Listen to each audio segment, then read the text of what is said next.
Hey guys, Shannon Miller from Las Vegas. It is almost 5:30 and just jumping on here. I want to share a little bit about what's been going on. So I'm going to give it a minute. When you guys come on, say hello. I want to see who's on here. It's such an interesting day, and I just ran up the stairs, so our kids are playing outside. So I'm a little out of breath. Plus, I don't know if you guys saw, so Eric is a little sick, but I think I shared that bug, so I'm like the tail end of it. So I'm a little bit nasally, but when you guys come on, say hello. I'd like to see who's on here. Hey, Felicita, I miss you so much. I can't wait for you to be back. New Zealand, I thought you were in Tonga, is that right? I think I'm saying it right. Hey, Brittany, nice to see your name pop up, Mama. Hey, Erin, oh, you guys, I love my talks with Erin. She's so amazing. We talked earlier, and she's just beautiful. She's a beautiful soul. So when you come on, say hello, say hello. Like to see who's on here. Hey, Shan. Hey, girl, hey. We had a beautiful breakfast this morning. I love you guys always. Hi, Justin from Oklahoma. I haven't been to Oklahoma. I think the last time I was there, I think I was 10. I want to say I was 10. Yeah, it's 10. Actually, it's so funny. I don't know why I brought, my head is popping up with a conversation from earlier. Hey, Lucetta. I love Lucetta. Lucetta is like Nona. She's Grandma Lucetta in our family. She's amazing. Yeah, I was just thinking about somebody earlier today in the gym stopped me to ask me about my tattoo and whether or not it's finished. And they said, yeah, 12 years ago. And he proceeded to tell me that I look like a child, and that wasn't possible. So it was a good compliment. Anyways, so I want to share with you guys a little bit because I think that this is a really important subject. And what's crazy, and it's really not, because it's really just the universe bringing all of this to me. You know, when there's a subject, it's like when you decide to buy a new car, and you're like, all of a sudden you see it everywhere, right? And so of course I start talking about, gossip and backstabbing and whatever, and what my view is on it, and we'll get into it. So I'm going to give you a little story because I think that it's crazy. It's crazy, you guys. So I went to pick my kids up from Safekey. My kids go to Safekey before and after school because they like to play. Okay, so it's a perfect place for them. So I walk in, and there are 3 girls. There's 2 little girls on one side, and the other one's over here, and then there's a teacher in between them, right?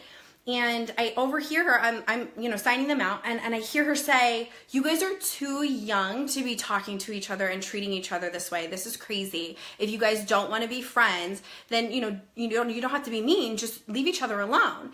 And these 2 little girls then find, I don't want to be your friend. And I don't have to. And they link arms and they hop off together. Totally being mean. They were bullying this little girl. It was really nasty. And so they'd hop off to the table, and the other little girl's almost in tears, and she goes off to the other end by herself. And I looked at the teacher and I said, is this normal? What's going on here? That was completely disgusting what I just saw happen. She goes, I know. It's been happening lately, and I don't know what the deal is, but these little girls are mean. And I asked her, have you said anything to the parents? Because that, if I was their mother, I would want to know if my daughters were treating people that way, because that was straight out of Mean Girls. You guys, this was straight out of the movies. So I go outside and I come back in, and I just can't help it because these little girls are just going after this other one. And I finally said, I'm like, listen, they shouldn't even be in here. I said, Safekey is not a place for that. And I'm not obviously yelling, but I'm making a firm statement on how I felt about it, because it was absolutely atrocious what I saw and how these little girls were treating this other one.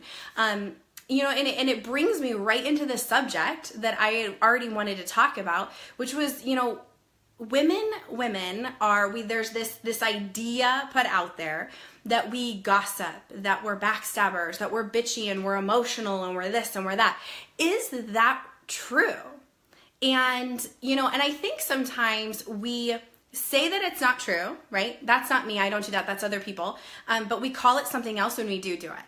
So, and I want to touch base on all of that, because number one, I think there is a good generation of people, of women, that did live that way. That it's this gossip, talk behind each other's back, backstabbing, and just all around nastiness, which really has nothing to do with you. Anything that anybody else has to say about you is none of your business. I truly believe that. And it's truly a reflection of them and where they're feeling inadequate in their life, or they have something popping up that doesn't make them feel good. And it's easier to project that on other people, especially people that they see are growing and people that are doing more and bettering themselves. So of course that's going to be the person that they're going to go after. But there's also this section of women that say, I'm not gossiping. I was just going to a friend for support. Okay.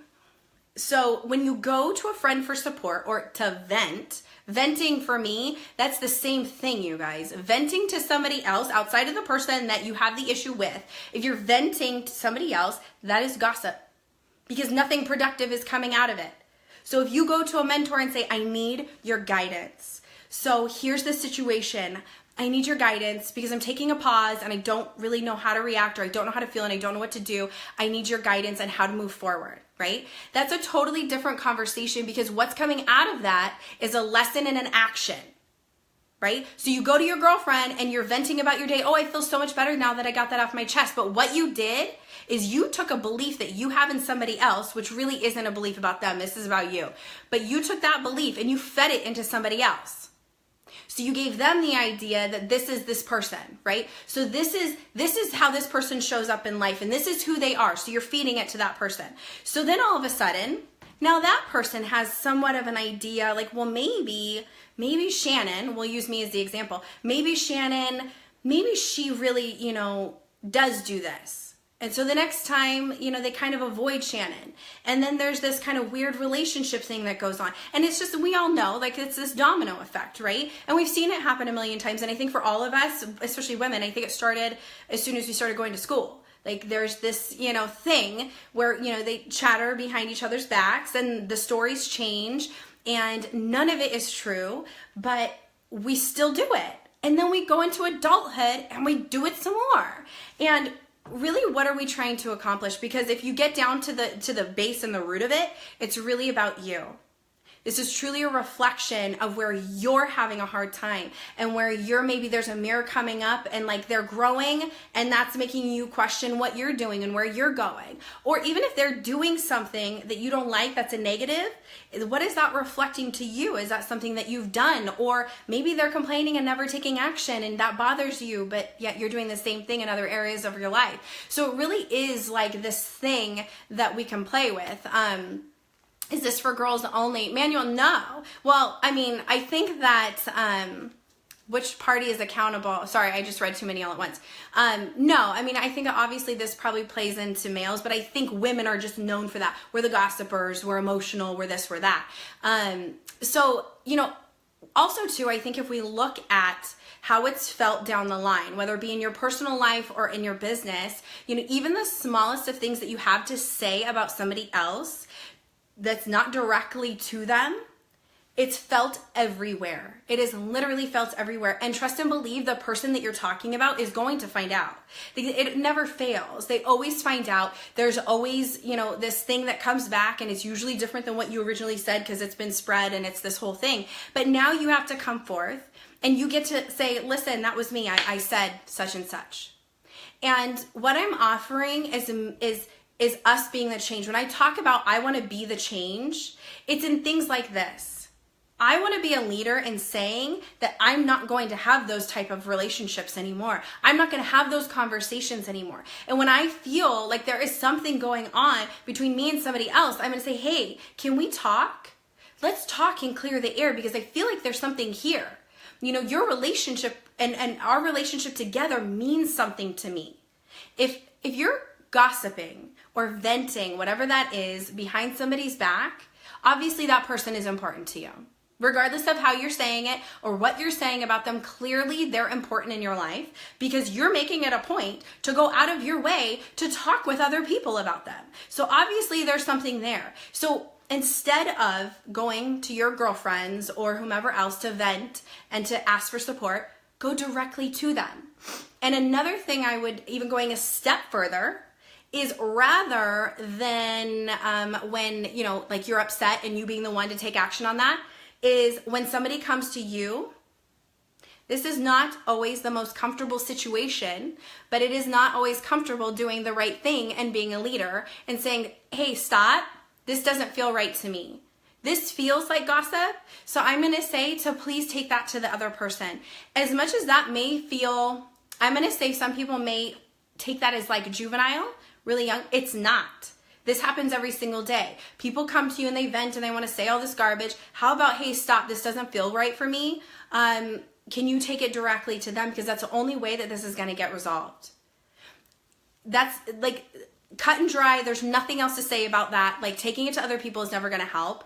You know, I just feel like when we're the change and we're the leaders and when we step forth and saying, I'm too good for that, you're too good for that, so collectively, like we're not going to be a part of this anymore. That's when we start making a change. That's when the little girls at school, those little girls don't go to school anymore. They're not an issue anymore because their moms have started living a different life. Because their moms are not in their kitchen gossiping on the phone with their girlfriend about so-and-so. Their moms aren't behaving that way. So there's nothing to model. You know, kids are going to be kids and we're going to have these issues. But like what I saw today was straight out of a movie. This is straight out as like little girls that age, that doesn't just happen naturally. You know, they get feelings hurt and we say things or whatever. But this was clearly like something that they've seen. And so, you know, I offer you guys the idea of being the change, being the leader, getting uncomfortable and saying, listen, I don't want to partake in this. This isn't right and I don't want to be a part of it. I just like, it was crazy. And then watching those little girls, I was really upset, you guys. It was really upsetting to me because you know, Eric and I, listen, we want a daughter, but it literally brought me back to when I was that age and what that felt like. And the stories that they would tell, the things that they would say, how I took that on as my own belief. And that turned into who I was. Well, maybe I'm not good enough. Maybe I am fat. Maybe I'm not pretty. Maybe those things are true. And so it built this belief system in me that it's not real. And unfortunately, we don't realize it, but we drag that into adulthood. And then in adulthood, we're self-sabotaging. We're not good enough. We're this, we're that. What if we could stop that cycle? It's totally doable. I mean, you guys, this isn't something that's like make-believe magic. You know, it's super simple. And it starts with us, especially as parents, not engaging in that type of behavior and having those conversations with our kids. I mean, that's the first thing I did was say, listen, what I saw was absolutely atrocious. If I found out you guys were treating people, human beings that way, that's awful. So yeah, that's it. I'm trying to think if there's anything else. I hope you guys found value in that. And Erin, you're right. Words hurt for a long time. You know, as much as we want to think, okay, well, kids will be kids and you get your feelings hurt. Honestly, it's really not the truth. The things that were said to me in starting, especially in middle school into high school, and the way that I was treated. I mean, there's situations with people that I vividly remember how it felt. And I vividly remember going, okay, well, obviously, like me, I'm never anybody's best friend. Like, I can never be good enough. I didn't even say anything. I didn't do anything, and they hate me. And I remember being bullied and bullied and bullied. And so it's just like this endless thing that you get stuck in. And then in adulthood, you see yourself as the same person. You know, and it's truly unfortunate. Hi, Sarah. It's really unfortunate because you become, and I'll say for me, I became who people said I was. And, you know, I didn't realize at the time, I didn't know that the reason that I stuck out and that I didn't fit in was because I was a leader. Because I don't want to be like everybody else. Because I do want to make a difference. Because I do want to be a change. And so, but at that age, it creates a whole different story. And into adulthood, I got to figure that out and I got to break through all of that garbage that I told myself, but it took some work and I was open to that experience. So anyways, that's really it. So if you guys found value in this, please share. I think especially for moms of girls, dads of girls, let's make a difference. Like those things should not be happening in elementary school, let alone when you're an adult and in your 30s, 40s, 50s, 60s, 70s, 80s, whatever. We should not be doing that. It's gross. It's gross. Let's have actual conversation. So share it with your friends. I love you guys. Thank you so much for coming on. Erin, you know who you are too. I love you guys. Bye.